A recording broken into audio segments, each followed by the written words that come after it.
Sir, Devineni Rajasekhar గారు నాకు తెలియదు, జరుగుతుందని, జరిగిపోయింది. ఎట్టి పరిస్థితుల్లో ప్రభుత్వంలో ఉన్నాను కాబట్టి ఇటువంటి చర్యకైతే నేను పాల్పడను అని ఆయన గతంలో చాలా ఇంటర్వ్యూలో చెప్పారు. ఎన్టీ రామారావు గారు కూడా స్వయంగా మీకు తెలుసో తెలియదు, రామారావు గారితో నాకు చాలా వ్యక్తిగత పరిచయం.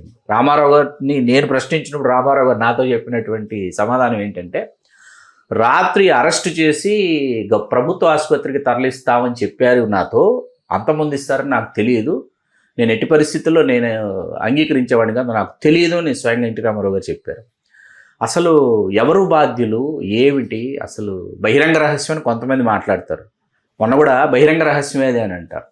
ఇది వర్గపోరా లేకపోతే ప్రభుత్వం తీసుకున్నటువంటి నిర్ణయమా? ఎందుకు చంద్రబాబు నాయుడు గారు, కోడెల శివప్రసాదరావు గారు వీళ్ళందరూ కూడా ఆ రోజు, కోడెల శివప్రసాదరావు గారు స్వయంగా హోంశాఖ మాత్యులు, అసలు ఏం జరిగింది సార్? ఎవరు తీసుకున్నారు ఈ నిర్ణయం అని మీరు అనుకుంటారు? ఖచ్చితంగా ప్రభుత్వ హత్యనండి రంగా గారిది, అందులో అనుమానం ఏం లేదు. ఇప్పుడు మీరు చెప్పిన కోడెల శివప్రసాద్ కానీ, తర్వాత అప్పుడు డీజీపీగా ఉన్న రామ్మోహన్ రావు గారు, పిఎస్ రామ్మోహన్ రావు ఎవరో ఆయన తమిళనాడు గవర్నర్, తర్వాత ఆ లోకల్గా ఉన్న డీసీపీ ఒక ఆయన ఉన్నాడండి, డీసీపీ, వీళ్ళందరూ కలిసి చేసిన కార్యక్రమం ఇది. స్వయంగా పోలీసులే లీడ్ చేశారు అసాసిన్స్ని. ఓకే, వాళ్ళే తీసుకొచ్చారు, వాళ్ళే లీడ్ చేశారు అసాసిన్స్ని ఆ స్పాట్ దగ్గరికి, రంగా గారు కూర్చున్న శిబిరం దగ్గరికి, అక్కడికి. సార్, దీని మీద కూడా ఈ మధ్యకాలంలో సార్, మరీ ముఖ్యంగా 2024 ఎన్నికలకు ముందు కొన్ని న్యూస్ ఛానల్స్ కావచ్చు, మెయిన్ స్ట్రీమ్, కొంత సోషల్ మీడియాలో, కొంతగా చాలా ఎక్కువ సోషల్ మీడియాలో కొంతమంది పనిగట్టుకొని దీనికి రాజశేఖర రెడ్డి గారికి అంటగట్టేటటువంటి ప్రయత్నం ఒకటి చేశారు. రాజశేఖర రెడ్డి గారు చేయించారు అని చెప్పి, కోయిలకుంట్ల నుంచి హైర్ కిల్లర్స్ ఇక్కడికి వచ్చారు, అసాసిన్స్ వాళ్ళు ఇక్కడికి వచ్చారు అని, అది రాజశేఖర రెడ్డి గారికి సంబంధం ఉందని చేసినటువంటి ప్రచారాన్ని మీరు అంగీకరిస్తారా, అంగీకరించారు? డైరెక్ట్గా రాజశేఖర రెడ్డి హస్తం ఉందా లేదా అనేది అది అంత ఆథెంటికేటెడ్ ఇన్ఫర్మేషన్ కాదు కాబట్టి I can't comment on that. కానీ మీరు చెప్పినట్టు రాయలసీమ నుంచి మాత్రం హైర్డ్ అసాసిన్స్ 15 మంది వచ్చిన మాట వాస్తవం. కోయిలకుంట ప్రాంతం నుంచి నా సామాజిక వర్గాలు కూడా తెలుసు. అవును, మిర్యాల వెంకట్రావు గారితో వాళ్ళతో మాట్లాడుతున్నప్పుడు జరిగినటువంటి చర్చల్లో వాళ్ళకి అసలు ఎవరిని అంతమొందించడానికి వస్తున్నారో కూడా వాళ్ళకి తెలియదు 100% అని చెప్పారు. వెంకట్రావు గారు చెప్పారు, 100% వాళ్ళని తీసుకొచ్చారు. ఇంటి పేరు గుర్తుంది కానీ నాకు అతని పేరు గుర్తులేదండి. అతను ఈ అసాసిన్స్ లీడర్ కొణిదేల ఇంటి పేరు, అతని ఇంటి పేరు కొణిదేల. అతను లీడ్ చేసాడు ఈ 15 మంది అసాసిన్స్ ని. అయితే ఈ 15 మందితో పాటు ఇక్కడ లోకల్గా ఉన్న తెలుగుదేశం పార్టీ వీళ్ళు కూడా కోఆపరేట్ చేశారు. కోఆపరేట్ చేసి అంటే లోకల్ ఇది వాళ్ళకి తెలియదు కదా. అవును, తెలియదు. వాళ్ళు కూడా కోఆపరేట్ చేశారు. మీరు అన్న 100% కరెక్ట్. ఆ అసాసిన్స్ ఆయన్ని హత్య చేసిన తర్వాత రాష్ట్రం తగలబడుతున్నప్పుడు వాళ్ళకి తెలిసింది వాళ్ళు ఎవరిని హత్య చేశారు.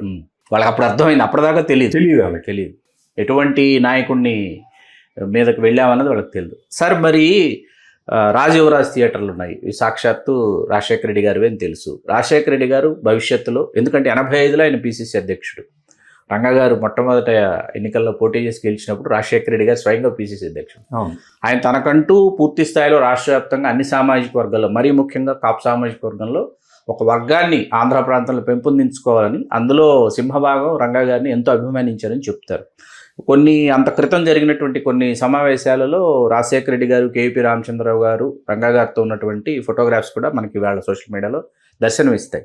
ఈ రాజయువరాజ్ థియేటర్ల బాధ్యతని రంగా గారికి అప్పచెప్పారంటారు, వాస్తవం? లేదు, అది అబద్ధం. కాకపోతే రాజశేఖర రెడ్డి గారితో ఆయన పిసిసి ప్రెసిడెంట్ అవ్వకముందు నుంచి కూడా సాన్నిహిత్యం ఉంది.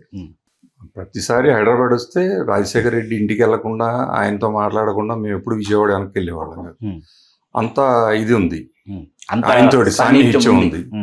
తర్వాత శాసనసభ్యుడు అయిన తర్వాత, రంగా గారు శాసనసభ్యుడు అయిన తర్వాత ఇప్పుడు జేసీ దివాకర్ రెడ్డి కానీ, రాంభూపాల్ రెడ్డి కానీ, మైసూరారెడ్డి కానీ, రంగా గారు, రాజశేఖర్ రెడ్డి, ఈ 5గురు ఎవ్రీ వీక్ ఒకళ్ళ ఇంట్లో కలిసేవాళ్ళు.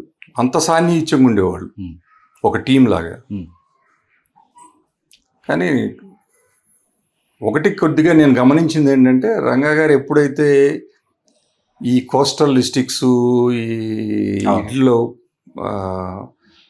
ఆయన నాయకత్వం ఎప్పుడైతే పెరిగిపోయిందో, ప్రబలంగా పెరుగుతూ వచ్చింది, అప్పుడు కొద్దిగా ఏదన్నా ఆయనకి రాజశేఖర రెడ్డి గారికి ఏమన్నా ఈర్ష్య ఏమన్నా మొదలైందేమో అనిపించింది కొన్ని సంఘటనలు. అంటే ఆయన బాగా విష ప్రచారం చేశారు 24 ఎన్నికలకు ముందు.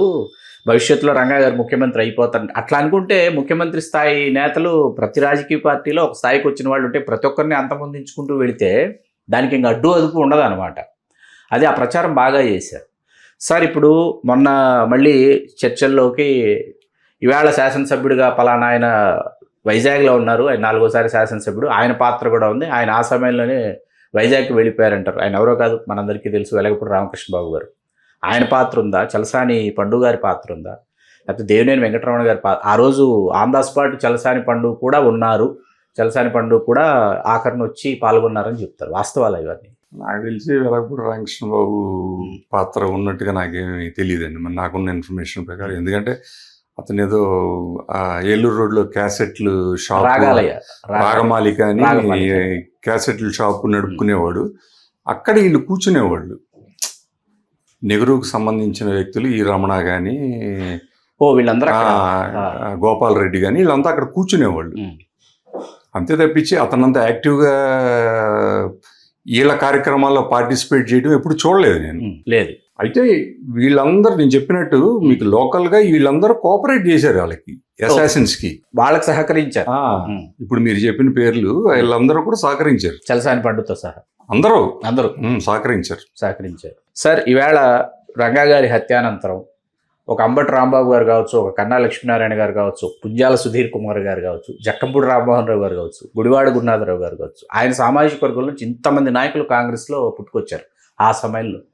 ఆ తర్వాత వీళ్ళు రంగా గారి పట్ల సానుకూలంగా, రంగా గారి హత్యానంతరం రంగా గారి, ఇందాక మనం మాట్లాడుకున్నట్టు రంగా గారి జయంతులు కావచ్చు, వర్ధంతులు కావచ్చు, వారికి హాజరవటం కానీ, నిజంగా రంగా గారికి నివాళులు అర్పించాలని మనస్ఫూర్తిగా వీళ్ళు కోరుకున్నది కానీ ఆ తర్వాత జరిగిందంటారా?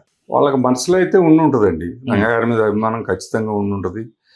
కాకపోతే నేను చెప్పాను కొన్ని పరిణామాలని. రంగా గారి హత్య తర్వాత వీళ్ళందరినీ కూడా రాజశేఖర్ రెడ్డి ఓన్ చేసుకుని, వీళ్ళందరినీ చెప్పిన వీళ్ళందరినీ కూడా, శాసనసభ్యులైన వాళ్ళందరినీ కూడా ఓన్ చేసుకుని కొద్దిగా ఆ అభిమానాన్ని ఆయన ఇండైరెక్ట్గా చంపేశాడేమో అనిపించింది. ఎందుకంటే ఆ తర్వాత వీళ్ళందరూ రాష్ట్ర మంత్రులు అయ్యారు, వీళ్ళందరూ డాక్టర్ వైఎస్ రాజశేఖర రెడ్డి గారు వర్గంగానే ముద్రపడ్డారు. సుధీర్ కుమార్ గారి తరహా వేరు కాబట్టి ఆయన మిగతా వాళ్ళ గురించి. సార్ రంగా గారి వారసులు ఈవేళ మీరు 2004 ఎన్నికల్లో రాధాకృష్ణ గారిని తీసుకొచ్చారు, గెలిపించారు. ఆ తర్వాత ఎందుకు వంగవీటి రాధాకృష్ణ గారి రాజకీయ జీవితం ఒడిదుడుకులమయంగా సాగిందంటే మీరు ఏం చెప్తారు?